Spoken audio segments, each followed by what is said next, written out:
Hello friends, Philosophy Friday, and today we are going to be talking about postmodernism. I hope you enjoyed the cover from several weeks ago about Stoicism.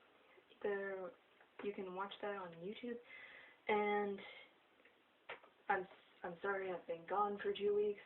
The last week I was in another state doing Thanksgiving and stuff, and the week before that I was just dead sick. So I'll try to tell you next time I can't do a video on a Friday. So sorry about that. I'll try to alert you next time. I'm taking a week off.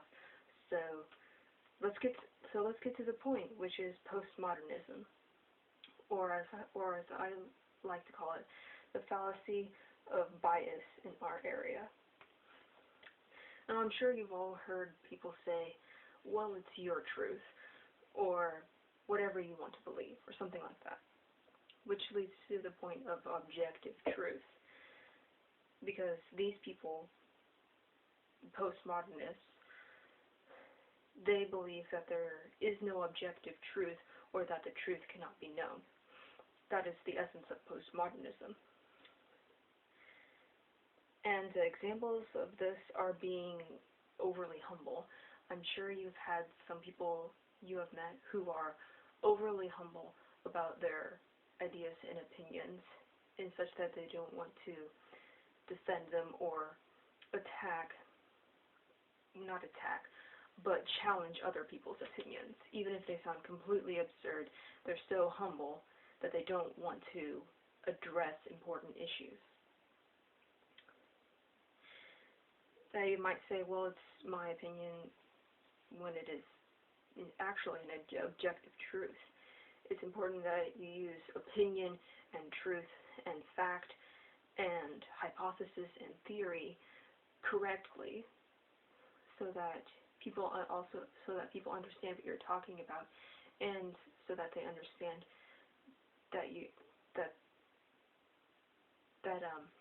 sorry, I'm kind of losing my train of thought. So that people understand that there's a difference between objective truth and there's a difference between a theory and a hypothesis. So make sure you do that. Make sure you do defend your views or challenge other people's, and make sure you use those words. Don't say opinion when it's a fact, okay? Just don't do it. And another example of postmodernism is skepticism. People can be way skeptic. People can be skeptic that they even exist. People can be skeptic that anything around them exists. So people like that are examples of postmodernists.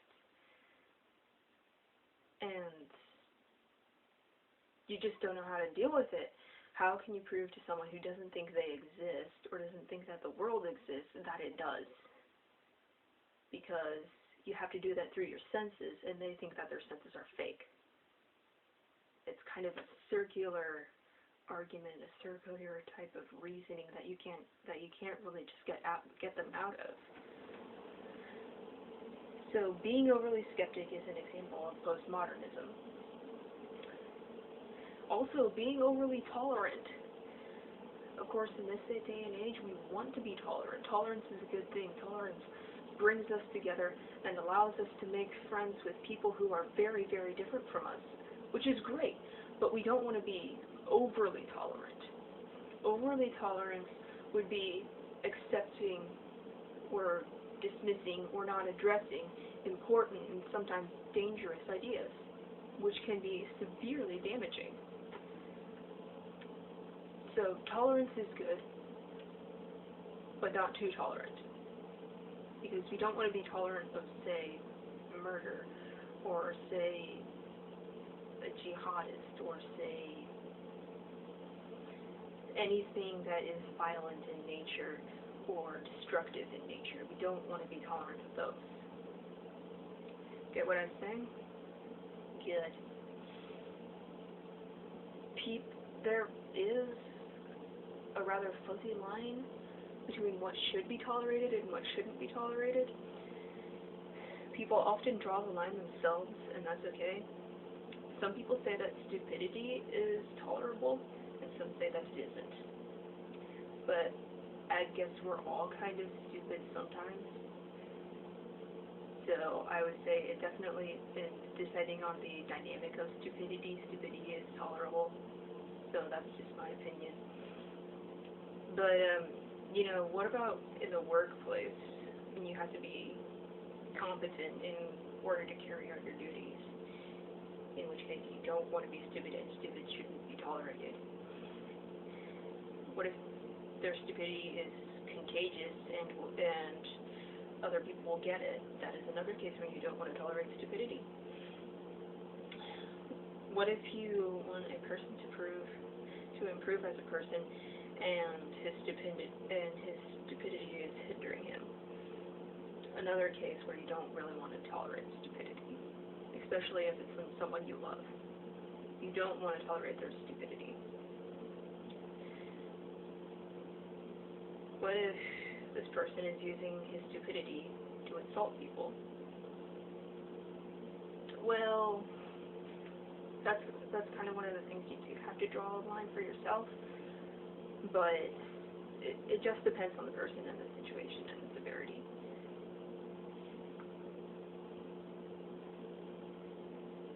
So,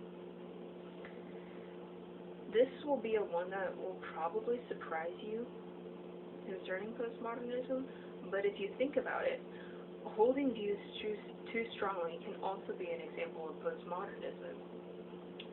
And here's why. If you have a view that you know has errors and you deny it, are you defending that view that isn't even true or has flaws in it, and you're denying that it has it? So basically, you're defending a view that has flaws in it, and you know that it has flaws in it, but you're defending it anyway.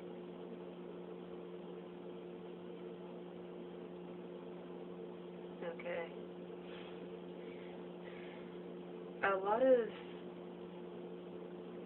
A phrase I like to use to try to help me discern where this type of thing is the phrase, "it's my truth." Now, people don't use this exact phrase, but they use things like it. They use things like "the Bible says," or "the Quran says," or "my teacher says," or "my mom says," or "my friends say," or "scientists say," or "well, this means to me."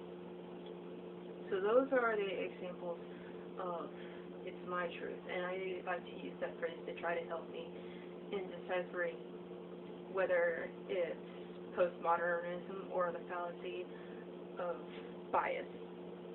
This is what I like to call the fallacy of bias. Trying to defend a view that has flaws in it or is simply not true. That's the fallacy of bias. And the Bible or the Quran says, just because a religious text says something doesn't necessarily make it true. You have to investigate it and discern truth. Truth cannot be discerned. Truth is not spoon-fed to anybody. It has to be discerned via logic, via reasoning. That's the essence of the scientific method. And just because scientists say things or they published a paper about it doesn't make it true either. Scientists are wrong all the time. And that's a good thing, because it does take us to be wrong sometimes to be right. Sometimes we have to eliminate bad misconceptions. Misconceptions aren't necessarily harmful. It's false truths that are harmful, and there's a big difference between a misconception and a false truth. A misconception is like a false theory.